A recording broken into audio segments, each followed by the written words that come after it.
बिस्मिल्लाहिर्रहमानिर्रहीम। अस्सलामु अलैकुम। Class 9th। आज हम डिस्कस करेंगे threats to the biodiversity of Pakistan कि पाकिस्तान की बायोडाइवर्सिटी है उसको कौन कौन से थ्रेट्स, कौन कौन से खतरात पेश हैं। ठीक है, थ्रेट यानी खतरे। पाकिस्तान की बायोडाइवर्सिटी को कौन कौन से खतरे हैं। ठीक है, फर्स्ट है हैबिटेट लॉस। हैबिटेट लॉस क्या होता है कि जो डिफरेंट जो एनिमल्स हैं उनकी डिफरेंट हैबिटेट्स होती है। हर जानदार की अलग अलग हैबिटेट है, अलग अलग रहने की जगह है, तो उसकी हैबिटेट को ख़त्म कर दिया जाता है।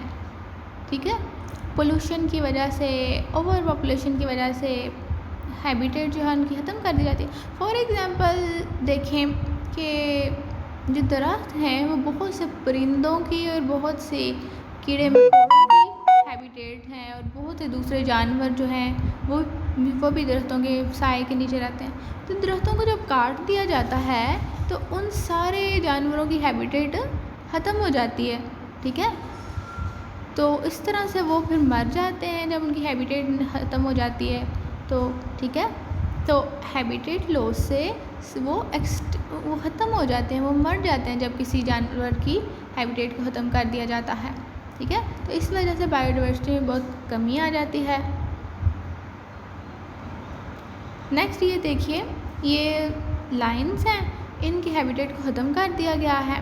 ठीक है, तो अभी इधर ही पड़े हुए हैं और कुछ देर बाद ये एक्सटेंड हो जाएंगे क्योंकि इनकी हैबिटेट ही नहीं है। इधर उधर घूमेंगे कुछ देर, फिर ये मर जाएंगे क्योंकि उनका घर ही नहीं है, और कोई अपने घर के बगैर तो ज़िंदा नहीं रह सकता।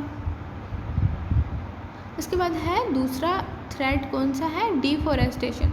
डिफॉरेस्टेशन क्या होता है कि दरख्तों को काटना। डी का मीन क्या होता है, रिमूवल ऑफ फॉरेस्ट। डिफॉरेस्टेशन में दरख्तों को काटा जाता है ज़्यादा से ज़्यादा। तो अब दरख्तों को इसलिए काटा जाता है कि ह्यूमन पॉपुलेशन ज़्यादा हो रही है।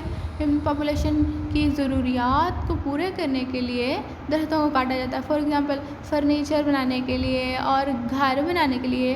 अब डिफरेंट जगहों पे दरख्त लगे होते हैं, तो उन दरख्तों को काट के वहाँ घर बना लेते हैं क्योंकि पॉपुलेशन ज़्यादा हो रही है, उनको रहाइश की भी ज़रूरत है। ठीक है, तो ये सारे जो ह्यूमन की जो नीड्स हैं, इंसानों की जो ज़रूरियात हैं, उनके लिए दरख्त काटे जाते हैं। ठीक है, दरख्त काटे जाते हैं तो फिर क्या होता है, दरख्तों में बहुत सारे जानदार रहते हैं, कीड़े मकोड़े और डिफरेंट परिंदे, बहुत कुछ। तो वो जो है उनकी हैबिटेट ख़त्म हो जाती है दरख्तों को काटने से। ठीक है, तो हैबिटेट लॉस हो जाती है। तो इस तरह बायोडाइवर्सिटी में बहुत कमी आ जाती है, लिविंग थिंग की वैरायटी में बहुत कमी आ जाती है डिफॉरेस्टेशन की वजह से। नेक्स्ट है ओवर हंटिंग। अब थोड़ी बहुत हंटिंग तो ठीक है कर ले, लेकिन ओवर हंटिंग, अब कुछ बहुत ही नायाब जानवर होते हैं तो उनको बहुत ज़्यादा हंटिंग की जाती है। इंसान उनकी इतनी हंटिंग करते हैं, दूसरे कंट्रीज से आके भी लोग उनकी हंटिंग करते हैं, तो वो ओवर हंटिंग की वजह से उनके स्पीशी बिल्कुल ख़त्म हो जाते हैं, एक्सटिंक्ट हो जाते हैं। ठीक है, तो बहुत ज़्यादा शिकार करना भी जो है वो भी पाकिस्तान में थ्रेट बना हुआ है बायोडाइवर्सिटी को। ठीक है, तो शिकार बहुत ज़्यादा नहीं करना चाहिए। उसके बाद है रिमूवल और introduction of species. Removal of species का मतलब ये है कि किसी ख़ास किस्म के इकोसिस्टम में, किसी ख़ास माहौल में से कोई स्पीशी रिमूव कर दिया जाए। ठीक है, उसे कहते हैं रिमूवल ऑफ स्पीशी। और इंट्रोडक्शन ऑफ स्पीशी का मतलब ये है कि अब वो स्पीशी, वो जानदार उस माहौल में पहले मौजूद ही नहीं था और किसी दूसरे कंट्री में मौजूद था, किसी और पॉपुलेशन, किसी और इकोसिस्टम में मौजूद था। उसको एक नई जगह पे लाया गया है, बाहर से लाया गया है, उसको कहते हैं इंट्रोडक्शन ऑफ स्पीशी। अब बात ये है कि जो जानदार जिस जगह के लिए है ना, जिस जगह पे, जिस कंट्री में, जिस बायोलॉजिकल रीजन में, जोग्राफिकल रीजन में मौजूद है, वो उधर के लिए ही बेहतर है। ना तो उसको उस जगह से ख़त्म होना चाहिए और ना ही उसको किसी और कंट्री में किसी और जगह पे जाके इंट्रोड्यूस होना चाहिए, ठीक है। अब ये इसकी एग्जांपल है सी स्टार। अब देखिए सी स्टार में क्या होता है, अब इस सी के अंदर ये सी स्टार मौजूद होता है। तो फॉर एग्ज़ाम्पल अगर सी स्टार को रिमूव कर दिया जाए, ये रिमूवल की एग्जांपल दे रही हूँ, ठीक है, रिमूवल ऑफ स्पीशी।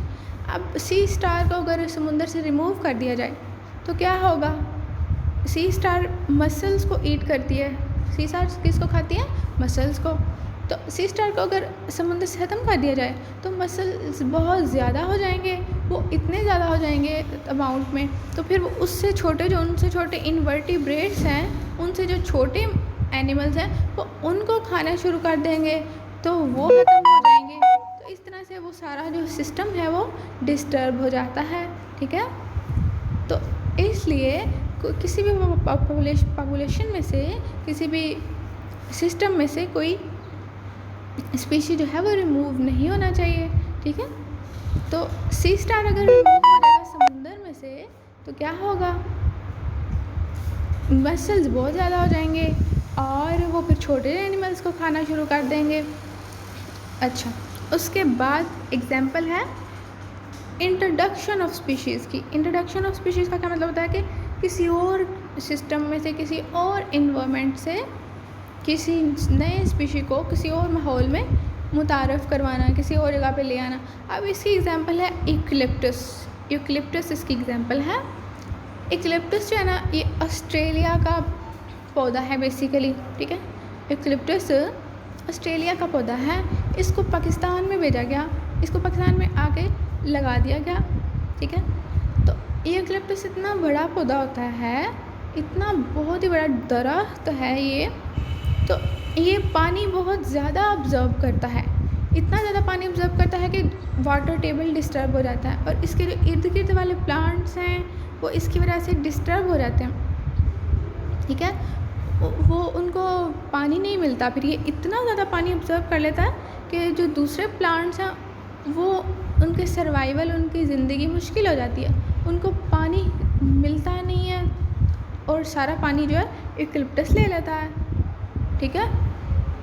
तो ये है इंट्रोडक्शन ऑफ स्पीशीज़। इसका मतलब क्या हुआ कि किसी दूसरे कंट्री से लाके नहीं लगाना चाहिए, क्योंकि वो उधर के लिए बना हुआ है, वो उधर के रीजन के, क्लाइमेट के, उधर की ज़मीन के लिहाज से पौधा था, तो उसको यहाँ पे लाके उगाना नहीं चाहिए था। ना तो यहाँ की मौजूदा चीज़ जाके किसी और जगह पे लगानी चाहिए, रिमूव करनी चाहिए, और ना ही किसी और कंट्री से ला के यहाँ पे चीज़ इंट्रोड्यूस करवानी चाहिए। तो ये भी बहुत बड़ा थ्रेट है बायोडाइवर्सिटी के लिए, ठीक है। ये भी पाकिस्तान में बायोडाइवर्सिटी का एक थ्रेट है, रिमूवल और इंट्रोडक्शन ऑफ स्पीशीज़। इसके बाद नंबर 5 है पोल्यूशन। पोल्यूशन इतनी ज़्यादा फैला रहे हैं इंसान, उनकी आबादी भी इतनी ज़्यादा हो रही है, आबादी जितनी ज़्यादा होगी सारी बात है उतनी ज़्यादा पोल्यूशन होगी, ठीक है। तो हवा में पोल्यूशन है, वाटर में पोल्यूशन है, फिर लैंड पे पोल्यूशन फैला रहे हैं इंसान, ठीक है। हवा में पोल्यूशन, दरख्तों को काटते जाएंगे तो फिर जाहिर बात है कार्बन डाइऑक्साइड ज़्यादा हो जाएगी। तो कार्बन डाइऑक्साइड ज़्यादा होगी तो क्या होगा, हमारे लिए सांस लेने में मुश्किल हो जाएगी। और जो है इसी तरह से जो बहुत सारी फैक्ट्रीज़ बनाई गई हैं, फैक्ट्रीज़ का धुआं जो है वो भी जो है पोल्यूशन का सबब बनता है। और ये सारी पोल्यूशन, समुंदर में जो पोल्यूशन फेंकते हैं, केमिकल्स और जो इंडस्ट्रीज़ का वेस्ट मटेरियल और प्लास्टिक की बॉटल्स और शॉपिंग बैग, उससे क्या होता है कि समुंदर के महलूक को नुकसान पहुँचता है। समुंदर में बहुत सारी महलूक है, तो अब इस तरह की ये पोल्यूशन वाली जो चीज़ें जब उसमें फेंकी जाती हैं तो वो सारी जो पॉपुलेशन है, समुंदर के अंदर रहने वाली सारी जो महलूक है वो मर जाती है, ठीक है। तो इस तरह से क्या होता है, बायोडाइवर्सिटी का बहुत सारा लॉस हो जाता है, ठीक है। पोल्यूशन की वजह से बायोडाइवर्सिटी का बहुत सारा लॉस हो जाता है। वाटर पोल्यूशन से, ये देखें ये वाटर पोल्यूशन है, तो इस तरह से जो आप इस पानी के अंदर रहने वाली जो महलूक है वो तो सारी मर जाएगी, तो बायोडाइवर्सिटी जो है यानी लिविंग थिंग की वैरायटी जो है वो सारी डैमेज हो जाएगी, वो बहुत कम हो जाएगी उनके मरने की वजह से। नंबर 6 है क्लाइमेट चेंज। क्लाइमेट चेंज जो है, अब क्लाइमेट चेंज ये है कि जो एटमॉस्फेयर में एटमॉस्फेयर जो है ना, एटमॉस्फेयर की लेयर्स आपने देखी हैं। एटमॉस्फेयर में कार्बन डाइऑक्साइड की एक लेयर होती है आसमान पे, वो थोड़ी सी तो होनी चाहिए, लेकिन अगर वो ज़रूरत से ज़्यादा हो जाए ना, कार्बन डाइऑक्साइड की लेयर वो थोड़ी थिक हो जाए, तो फिर ज़मीन के में जो सूरज की रेडिएशन जाती है ना, सूरज की शुआएं, वो वापस नहीं जाती फिर इस तरह से आसमान की तरफ, फिर वो रिफ्लेक्ट होके वापस नहीं जाती, वो अंदर ही ट्रैप रहती हैं। ठीक है, इस कंडीशन को ग्लोबल वार्मिंग भी कहते हैं। आपने प्रीवियस क्लास में भी ग्लोबल वार्मिंग के बारे में पढ़ा होगा। ठीक है, तो उससे जो है ये ग्लोबल वार्मिंग होती है। तो ग्लोबल वार्मिंग की वजह से क्या होता है, ज़मीन का टेम्परेचर बहुत ज़्यादा हो जाता है। ठीक है, तो ज़मीन का टेम्परेचर ज़्यादा होने से फिर ग्लेशियर्स पिघलने लग जाते हैं, तो क्लाइमेट चेंज हो जाती है। ग्लेशियर के पिघलने की वजह से सैलाब आने लग जाते हैं। ठीक है, सैलाब आने लग जाते हैं, तो सारा जो सारी क्लाइमेट है, वो हवा है, वो डिस्टर्ब हो जाती है ग्लोबल वार्मिंग की वजह से। ठीक है, तो क्लाइमेट चेंज जो है वो क्यों हो रहा है, ग्लोबल वार्मिंग की वजह से। और ग्लोबल वार्मिंग क्यों हो रही है, दरख्तों को काटने की वजह से और पोल्यूशन फैलाने की वजह से कार्बन डाइऑक्साइड की अमाउंट में इजाफा हो जाता है, और फिर वो कार्बन डाइऑक्साइड जब ज़्यादा हो जाती है तो इस वजह से फिर जो सूरज की रेज़ हैं वो वापस नहीं जाती आसमान की तरफ। ठीक है, तो इस सिचुएशन को जो है ग्लोबल वार्मिंग कहते हैं, और ये क्लाइमेट चेंज का बायस बनती है। ठीक है, अच्छा, अब इसके बारे में आपका कोई भी क्वेश्चन हो, आपके माइंड में कोई क्वेश्चन अराइज हो तो आप पूछ सकते हैं। आज का जो टॉपिक पढ़ा है इसके बारे में कोई क्वेश्चन आप पूछना चाहें तो आप पूछ सकते हैं। ओके, अल्लाह हाफिज़।